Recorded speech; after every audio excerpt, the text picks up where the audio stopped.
An artificial satellite is moving in a circular orbit of radius 42,250 kilometers. Calculate its speed if it takes 24 hours to revolve around the earth. ಅಂತ ಹೇಳಿದ್ರೆ ಒಂದು satellite ಇದೆಯಂತೆ, ಅದು circular path ತೊಗೊತಾ ಇದೆ. ಇದ್ರದ್ದು radius ಏನಂತ ಹೇಳಿದ್ರೆ 42,250 kilometre. 24 ಗಂಟೆಯಲ್ಲಿ ಇದು ಪೂರ ರೌಂಡ್ ಹೊಡಿತಾ ಇದೆ. ಸ್ಪೀಡ್ ಏನು ಅಂತ ಕೇಳ್ತಾ ಇದೆ. ನಮ್ಮ ಉತ್ತರ ಹುಡುಗರ ಕಿಲೋಮೀಟರ್ ಪರ್ ಅವರಲ್ಲಿ ಎಕ್ಸ್ಪ್ರೆಸ್ ಮಾಡೋಣ.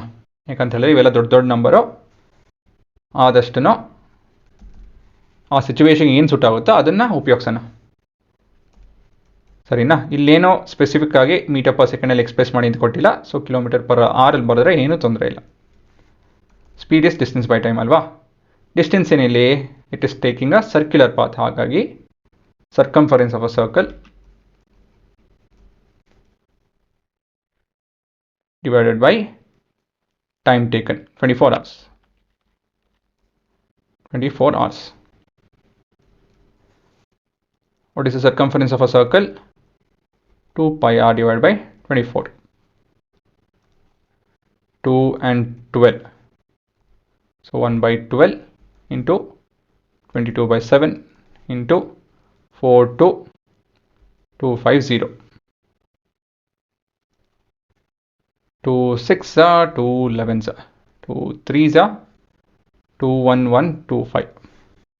ಮತ್ತಿವಾಗ 3 ಡಿವೈಡ್ ಆಗುತ್ತೆ. ಇದು ಆಗಲ್ಲ. 7 ಆಗಲ್ಲ. ಸರಿನಾ? ಏನು ಮಾಡಬೇಕು ಇವಾಗ? ಇಲ್ಲಿ ಬರ್ಕೊಳ್ಳೋಣ. 11 ಇಂಟು 21125 ಬೈ 3 by 7.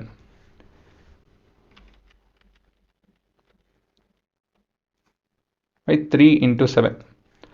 7 3 is 21. ಇದು ಕೂಡ 21,000 ಇಶ್. ನೋಡಿಲಿ ಅಲ್ವಾ? ಇದು ಮಾಡ್ಬೋದು ಡಿವಿಷನ್. 1 0, 1 ಡಿವೈಡ್ ಆಗಲ್ಲ, 12 ಕೂಡ ಡಿವೈಡ್ ಆಗಲ್ಲ. 125 ಅಂತ ಹೇಳಿದ್ರೆ ಅಪ್ರಾಕ್ಸಿಮೇಟ್ಲಿ 6 ಅಲ್ವಾ? 21 ಇಂಟು 6 ಎಷ್ಟು ಬರುತ್ತೆ? 126. This is approximately right. ತುಂಬ ಹತ್ರನೇ ಇದೆ, ಏನು ತೊಂದರೆ ಇಲ್ಲ. ಇಂಟು 11 ಅಂತ ಹೇಳಿದ್ರೆ 66011. So 11066 kilometre per hour is a speed. ಇದೆ ನಿಮ್ಮ ಉತ್ತರ. ತಲೆ ಕೆಡ್ಸ್ಕೊಳಕ್ಕೆ ಹೋಗಬೇಡಿ. ಮೀಟರ್ ಪರ್ ಸೆಕೆಂಡ್ ಎಲ್ಲ ಎಕ್ಸ್ಪ್ರೆಸ್ ಮಾಡ್ಕೊಂಡು ಕೂತ್ಕೊಂಬಿಡಿ. ಇಲ್ಲ ಆ ಥರ ಏನೋ ರಿಕ್ವೈರ್ಮೆಂಟ್ ಇಲ್ಲ. Since everything is expressed in kilometre and or, we can keep it in kilometre per hour.